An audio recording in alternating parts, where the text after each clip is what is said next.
Okay. Oh, going on. Hi, this is Michelle Dede. Keep listening to Smooth 98.1. The Smooth Breakfast with Valentine and Io, right here on Smooth 98.1. The Smooth Breakfast presents the headlines, the stories, the news. In-depth analysis on national current affairs. Freshly pressed on Smooth 98.1.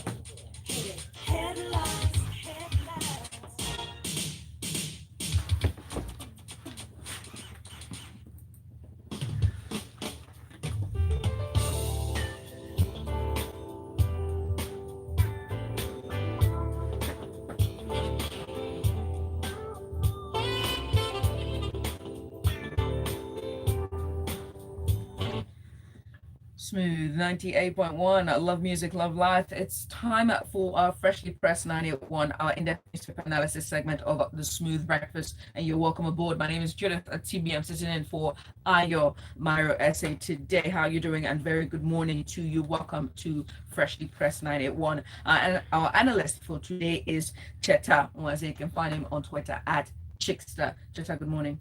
Good morning. Good morning. To be part of the show, make sure to send us a WhatsApp message to 0809-444-0981. Again, 0809-444-0981. You can also tweet at us. We are at Smooth981FM. Make sure to use the hashtag freshly pressed 981. We're also streaming live on YouTube. So go on there to YouTube now. It's www.youtube.com/smooth 981 FM. So let's get started. Cheta, we'll come to this first story is from Premium Times. Southeast governors set up joint security outfit and ban open grazing.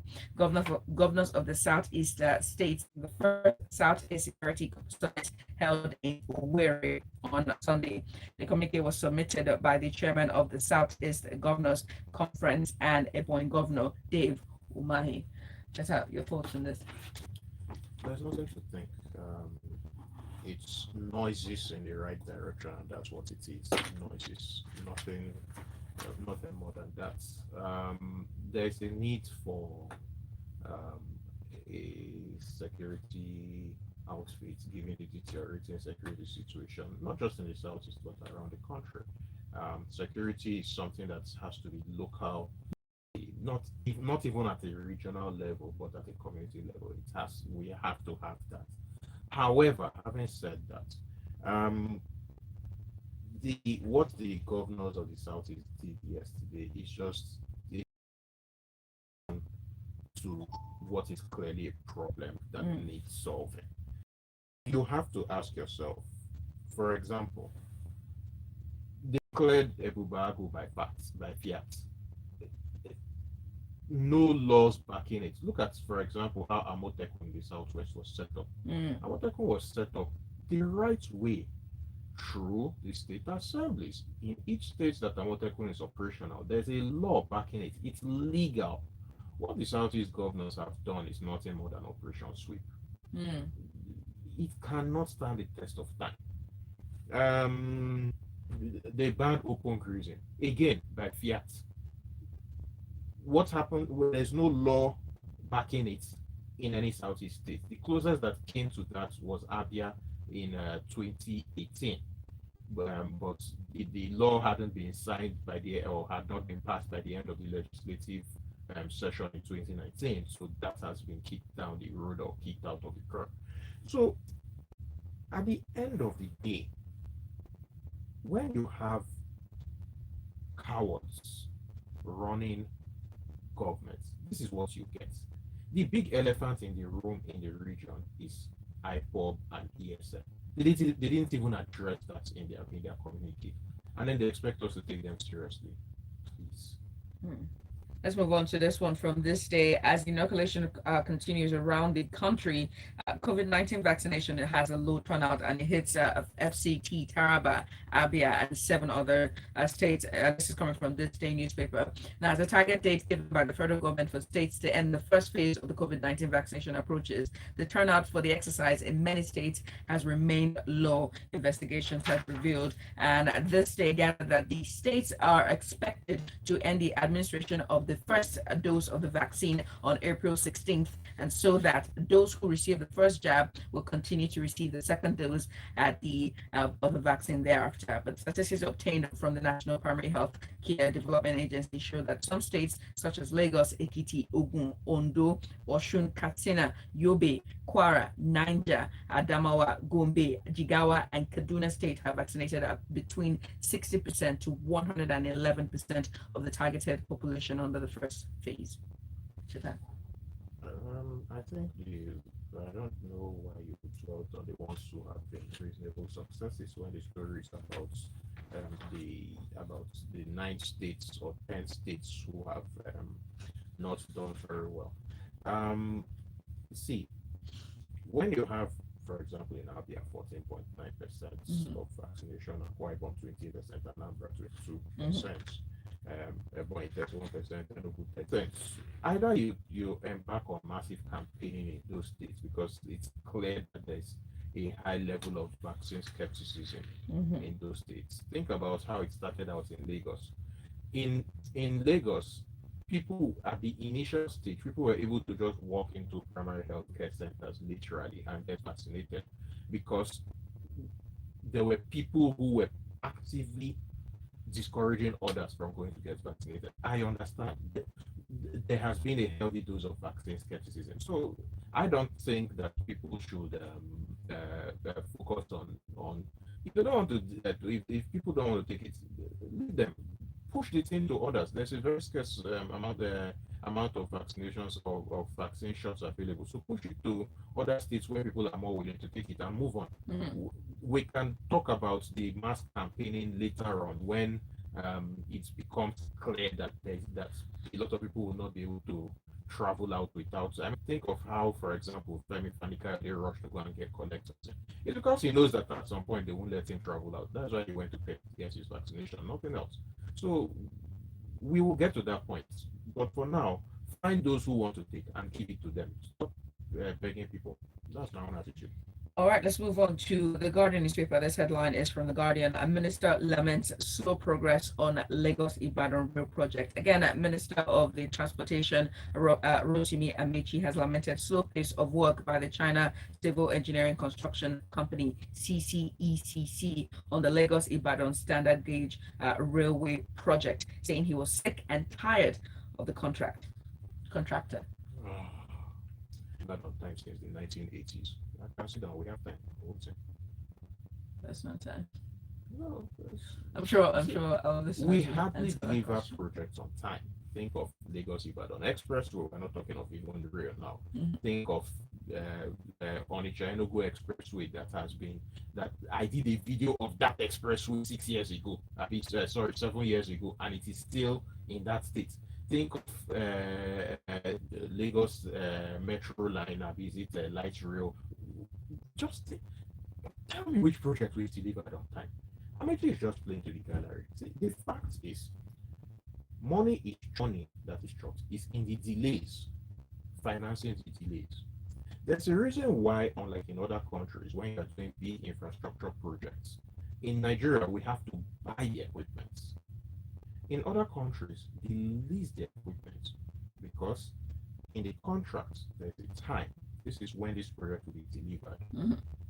There are penalties if you fail to deliver. Of course, the time is not absolute. There's usually a sort of slack for something that could go wrong. But beyond the slack, there are penalties. If you don't deliver on time, this is the penalty, this is the penalty, this is the penalty. As a result of that, you find that the big companies, wool, cats, they don't make their money from selling equipment. They make their money from leasing their equipment out because they know that this equipment will be brought back to them to lease to another job. In Nigeria, we have to buy the equipment because they know that once they will come and tell them that the construction will last for 1 year, and 10 years later we're still constructing. So they prefer to just sell it outright to us and forget about it. So if Amechi is serious, look at the contract with CECC. Look at the delays. Look at the penalties for the delays. why have we been delayed? And I can almost bet, I will almost definitely bet that because of the delays from our side. I'll be willing to bet money for that. So saying that he's sick and tired of CC, he's just simply into the kind of story.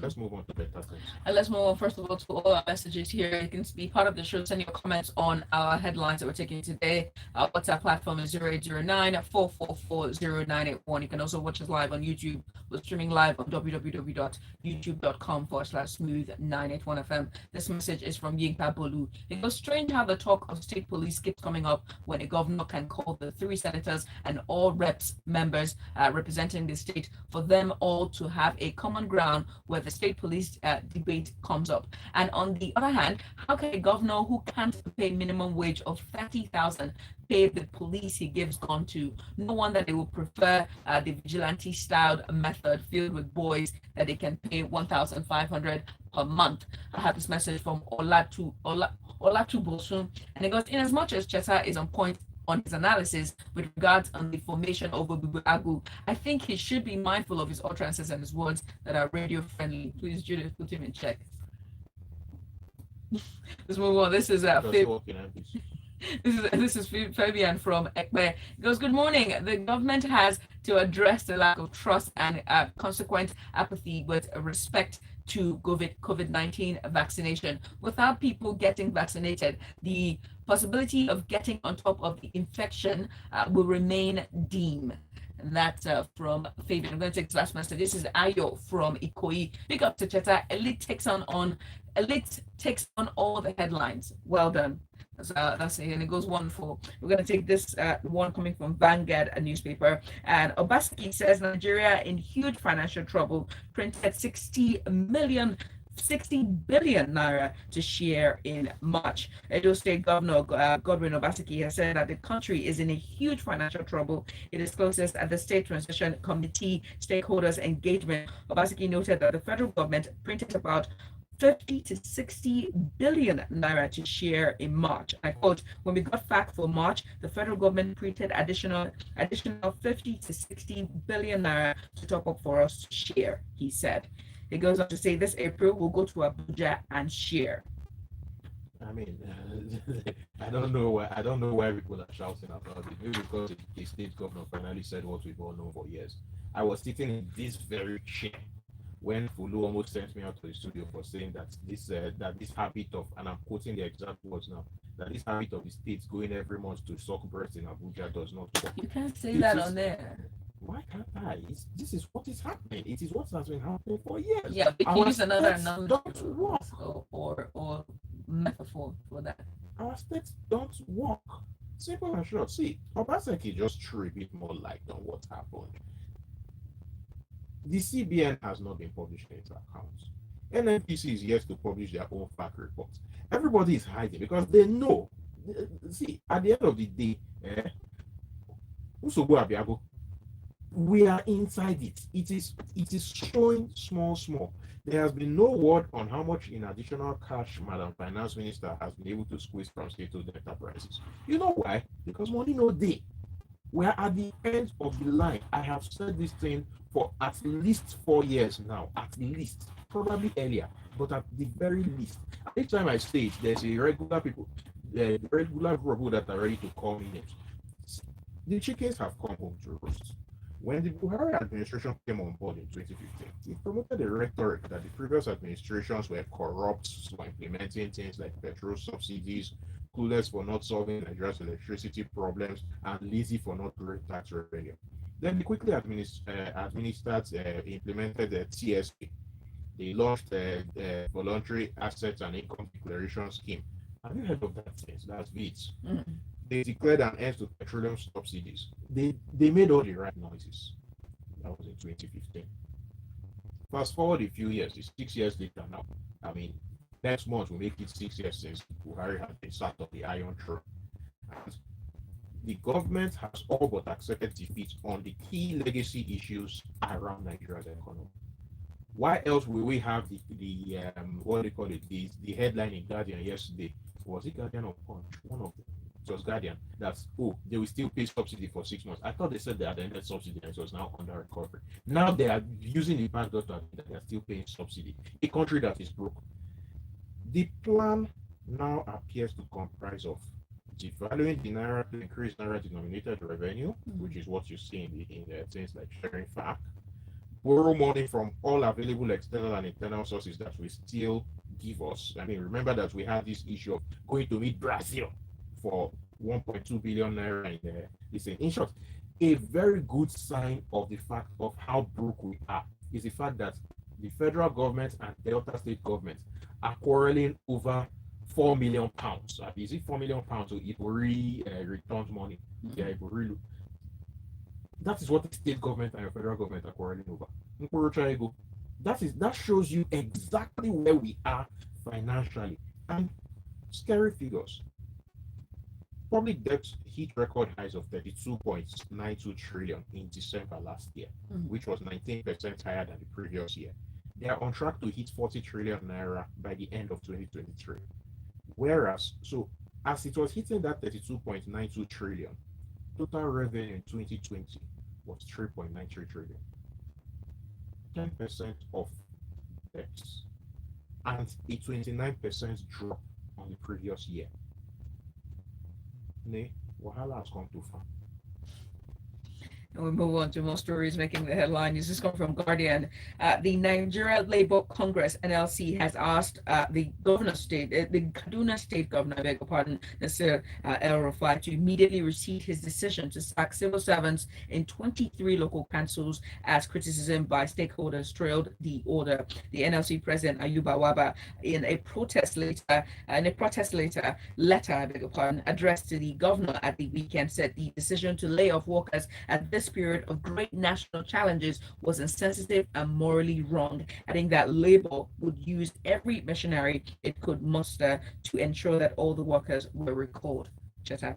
In as much as I don't like Rufai's man management skills, I think they're very, very poor. And to be a chief executive, such as a state governor or a president, which is rumored to be interested, you need those man management skills. So it removes him from the running, in my view. On this is right. We just did a story of how broke the country is and the states are. And then you still expect them to be carrying load? Please. This is where, in my view, this government has failed tremendously. In the same week where a state governor told us that wahala, money no dey again, and all of that,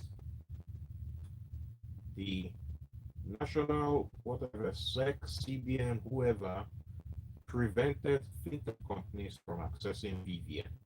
Essentially, what that tells you is that they are squeezing fintech companies. Fintech companies are mainly small enterprises, employers of labor. In any way, by the time you add underemployment, because the people that they classify as underemployed, for example, the Casali at the gates, that's underemployed, not unemployed. Technically he's still unemployed. By the time you add all of that, we're pushing 56%. That's what is that out of every 20 people that walk past you on the road, 11 don't have what to do. Or 11 have something very minimal that they're just using to put. It's a crisis by any definition of the word. Government can never, heaven, earth, hell, Valhalla, can never employ those people. What the government should do is create the enabling environment for business to expand in order to be able to employ people. But when you have a government that is constantly looking to squeeze businesses, push businesses out of the way, that's how you create an unemployment crisis. What we have had in the government sector for decades now is people using government employment to curry political favors. So, as an example, in the University of Nigeria, Nsukka Political Science Department, the department offers a total of 29 courses across all levels, 100 level to 400 level. Guess how many lecturers they have? How many? 67. More than twice the number of courses that they have. Whereas, if it was a normal situation, they shouldn't, given that they offer 29 courses, they shouldn't have more than 20 lecturers, and that is full capacity. They have almost 4 times that. Why? because various vice chancellors or governors or whatever have used the department as a means to settle their people. Oh, he's looking for a job, just write a note, go and put him in this ministry, this, or go and put him in this department, and put him there, go and put him there. Before you know it, the bloat. Every single government office in this country is bloated. It's a painful decision, that it's a painful thing that will have to be done, but it has to be done. We need to fire a very good percentage of our civil service. We need to let them go. Well, let's move on to more stories here. This is from a Punch newspaper. The National Agency for Food, Drug Administration and Control has advised Nigerians against using chemicals and additives for food and drugs to enhance taste, warning that such practices could result in severe illness and even death. The agency issued the warning against the backdrop of the recent incident in Kano, where 3 persons reportedly died after the consumption of dangerous chemicals used as additives. Um, Again, I think this is where we need to have synergy between NAFDAC and Standards Organization of Nigeria and all of them. You can't be having then of course one of the things that we lack completely in this country is advocacy. You need a lot of advocacy so people will be aware of what is what. But some needs to step up and do its work. NAFDAC needs to step up to improve on its work. I mean, NAFDAC is one of the better run organizations that we have, but there's a lot of room for improvement because there has been a steady deterioration. Then Nigeria, you can't expect them to remain a shining beacon forever. There's been a steady deterioration. They need to step up. They need to step up in conjunction with some, and they need to do a lot of advocacy so that people will know what is what. For what is what, God's is dead. All right, let's move on to this one for this day as we round things up here. This is polytechnics remain short as federal government ASAP's raft continues. It depends. The academic activities in Nigerian federal polytechnics may remain grounded as a dispute between the federal government and the Academic Staff Union of Polytechnics. ASUP has deepened following the union's rejection of the appointment of rectors and other principal officers for the 6 new federal polytechnics. ASUP has declared an indefinite strike last Tuesday over alleged poor funding and neglect of the institution. However, the union has kicked against the appointment of principal officers for the 6 new federal polytechnics.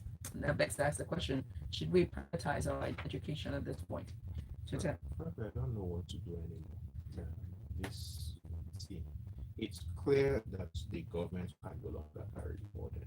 I mean, there's so much, but because you relate it with everything that's happening, the security meltdown, all of that. The security meltdown is because the government cannot fund security anymore.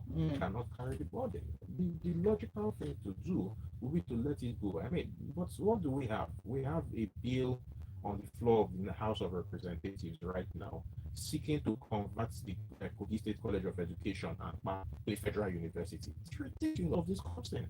Having said that, I think that the main focus for the next 10, 15 years should be on basic education. Let these guys go, let them go and fend for themselves. If they can't fend for themselves, they should close down and focus on primary education, primary and secondary education. Because at the end of the day, what we're increasingly seeing in terms of the quality of people coming out of the universities and the polytechnics, where the polytechnics still exist, is people who don't even have the basics. They cannot construct a proper sentence and all of that bad stuff. So if the basic education is completely faulty and completely messed up, then there's no point sending such a material to university. We should focus on the basics first.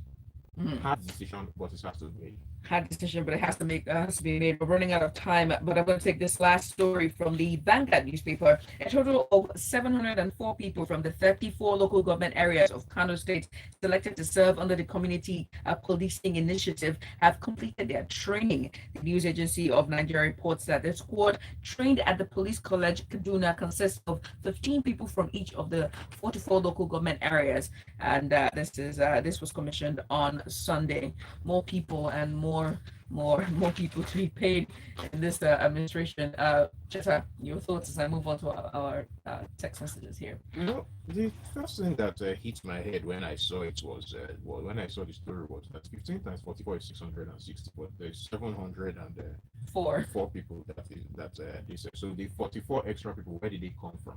Is it 16 people per local government, which is where you will say that news agency of Nigeria reported rubbish. Not surprising. Having said, having gotten over my pet peeve, I think the main thing we're seeing here is restructuring. Put this together with Agwe Bube or Biboyago or whatever the South is going on, what nonsense they are trying to do, and then combined with Amotech. Well, what we're seeing is restructuring by other means. And I think that the main thing we should be talking about doing is guiding this restructuring. That's what this is. We should guide it. We should have a plan. It shouldn't just be random. Right now, it is random. I have lots of messages here. I'm going to take them really quickly as we end things here on the show. This is Josh from Ikeja. It goes, the low turnout of vaccines might not be unconnected with the problem with the AstraZeneca vaccine. Even the UK, where the vaccine originated, and France are switching to a different vaccine for the second jab. This message here, this is Emeka, and goes, I want to appreciate the return of Cheta Nwaze, as his analysis are usually on point. This is Chineye from Ikeja. The rehabilitation of Abuja Airport runway was delivered on time. So was the third there was a 1 week delay.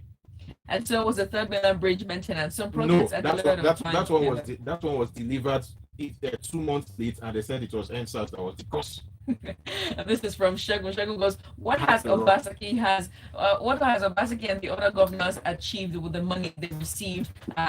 Cheta leaves the studio. What has Obaseki and the other government achieved with the money they receive, and why can't they generate income? And I'm going to take this last message here as we leave the studio. Let's see. This is Tokme goes, good morning. Are these people not productive? Don't they have the necessary skills needed to do the work? A lot of our governors spend money anyhow. Why not reduce the number of political hours? Cheta, thank you so much, even though he's gone out real quick. He has a very important call. And thank you so much for your WhatsApp messages, and also join us live via YouTube. Join us at 8:15 for the locker room. The Queen herself, Tekka Supreme, joins us for all the juicy details and bits inside of the sporting world. And going anywhere. This is Smooth Breakfast. My name is Judith, the TV. Good morning. The stories, the news, in-depth analysis of national current affairs. Freshly pressed on Smooth 98.1.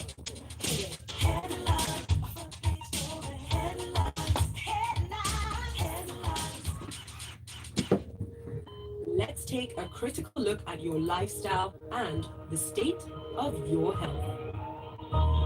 With life in a city that hardly sleeps, so many people working hard, and many more on the edge, one thing is likely to happen. System shut down. Helping you discover facts about your health and expanding your access to well-being through relevant information, tune in to Smooth Health on the Drive and make that connection with your body. Some very interesting information I came across that I thought I should share. The Smooth Health, every Thursday at 5:15 p.m.